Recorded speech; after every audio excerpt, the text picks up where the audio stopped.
internal and external direct product G1, G2, etc. Gn n group ആണെന്ന് വിചാരിക്കൂ. അങ്ങനെയാണെങ്കിൽ capital G is equal to product I equal to 1 to n Gi അഥവാ ഈ G1 cross G2 cross etcetera Gn നമ്മൾ ഇതുവരെ പഠിച്ച ആ method. ഇതിനെ വിളിക്കുന്ന പേരാണ് G is a external direct product of G is a external direct product of G1, G2, etc. Gn. നമ്മൾ Gനെ ഈ രൂപത്തിലാണ് ഡിഫൈൻ ചെയ്യണമെങ്കിൽ നമ്മൾ പറയും G is the external direct product of G1, G2, etc. Gn. നമ്മൾ നേരെ മറിച്ച് ഒരു പുതിയൊരു ഗ്രൂപ്പ് ഉണ്ടാക്കാൻ പോകട്ടോ. G1 bar എന്ന് എടുത്തു. G1 bar is equal to set of all A, E2, E2, E3, etc. En. നമുക്കിത് എനക്ക് പകരം A1 എന്ന് എഴുതാം. A1 means അപ്പോൾ A1 മാത്രം G1 element where A1 belongs to G1 and all EI are the identities of GI. Okay, ഏതുപോലെ ഇപ്പൊ നമ്മൾ ആർ സ്ക്വയർ എടുത്തു വെച്ചോ. ആർ സ്ക്വയർ എന്ന് പറഞ്ഞാൽ പ്ലെയിൻ അല്ലേ, ഇതല്ലേ ഉദ്ദേശിക്കുന്നത്. ഇനി ആർ സ്ക്വയറിന്റെ ഇതെടുത്തു. അപ്പൊ ആറിൽ രണ്ട് ആൾക്കാരുണ്ട്, ഈ ആറും ഉണ്ട് ഈ ആറും ഉണ്ട്.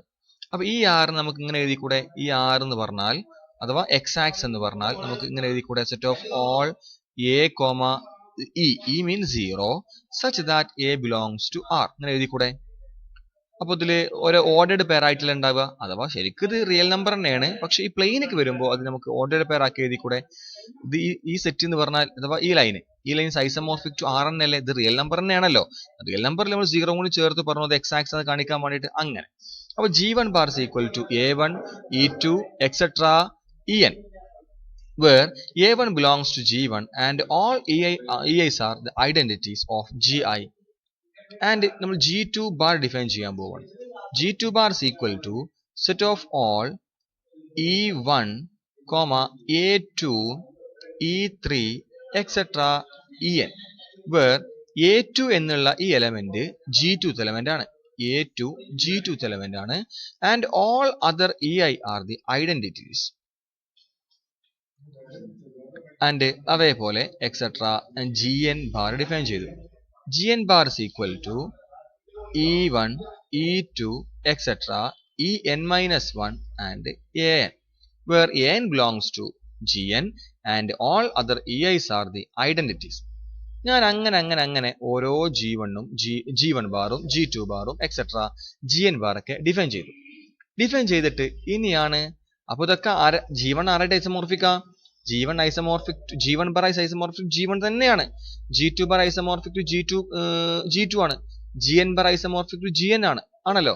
ബാക്കി എല്ലാ എലമെന്റും 0 അല്ലേ. ഏതുപോലെ ഇപ്പൊ ശരിക്കും നമ്മൾ റിയൽ നമ്പർ എന്ന് പറയുന്നതിന് പകരം എക്സ് ആക്സ് എന്ന് പറയില്ലേ, അതേപോലെ. അങ്ങനെയാണെങ്കിൽ നമുക്ക് G1 bar plus G2 bar plus etc. Gn bar, G1 bar plus G2 bar etc. Gn bar എന്തായിരിക്കും വരിക? സോറി, അങ്ങനെയാണെങ്കിൽ ഇപ്പൊ G1ന്റെയും G2ന്റെയും Gn-ന്റെയും പ്രോഡക്റ്റ് ആയിട്ട് നമുക്ക് ഈ Gനെ എഴുതാലോ. ഈ G is equal to product I equal to 1 to n Gi എന്ന് എഴുതിക്കൂടെ. അത് പറഞ്ഞാൽ ഇങ്ങനെയല്ല ഉണ്ടാവുക. ഇതെന്ന് പറഞ്ഞാൽ നമുക്ക് എന്ത് വിളിക്കാം, G is the external direct product of G1, G2, etc. G എന്ന് എഴുതിക്കൂടെ. അതുപോലെ ഇനി നമ്മൾ പറയാം G is the internal direct product of G1 bar, G2 bar, etc. Gn bar എന്നും പറയാം. രണ്ട് രൂപത്തിലാണ് പറയാ. ഇങ്ങനെയാണ് ഡിഫൈൻ ചെയ്യണമെങ്കിൽ GIകളുടെ G1ന്റെയും G2ന്റെയും ടേംസിലാണ് Gനെ റെപ്രസെന്റ് ചെയ്യണമെങ്കിൽ നമ്മൾ പറയും G is the external direct product of G1, G2, etc. G എന്ന് പറയും. അല്ല നമുക്ക് ഇങ്ങനെയും പറയാം G is the internal direct product of G1 bar, G2 bar, etc. Gn bar എന്നും പറയാം. അത് രണ്ട് രൂപത്തിലുള്ള അതൊരു എക്സ്പ്രഷൻ ആണ് എന്ന് ആ ഒരു വ്യത്യാസം മാത്രമേ ഉള്ളൂ. Okay,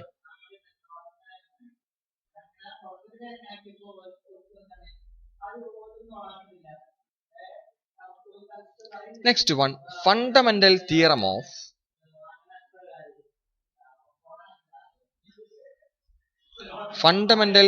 of finitely generated abelian group.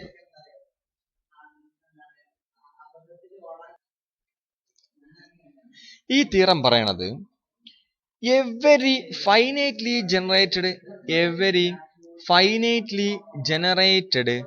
abelian group G is isomorphic to a direct product of means a external direct product of cyclic group in the form Z p1 raised to r1 cross Z p2 raised to r2 cross etc.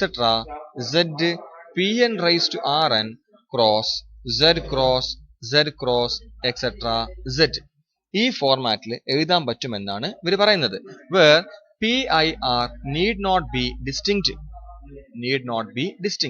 അത് distinct ആയിക്കൊള്ളണമെന്നില്ല.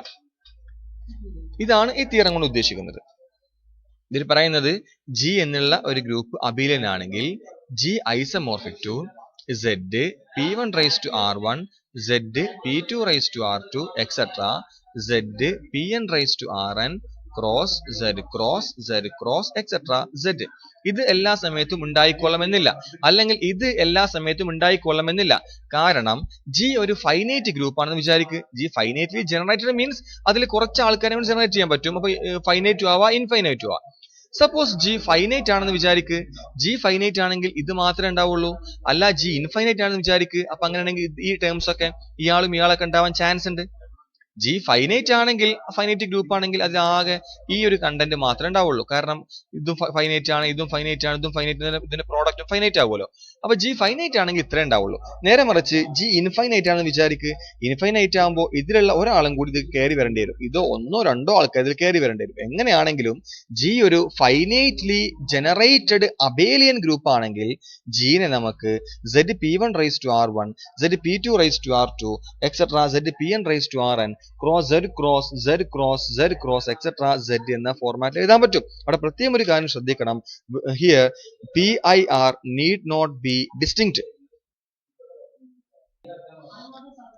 ഇവർ പറഞ്ഞ കാര്യം ഈ theorem ഒന്ന് explain ചെയ്യുകയാണെങ്കിൽ, ആ തിയറത്തിന്റെ അർത്ഥം മനസ്സിലാക്കുകയാണെങ്കിൽ, ആ തിയറം ഉദ്ദേശിക്കുന്നത് ഇങ്ങനെയാണ്.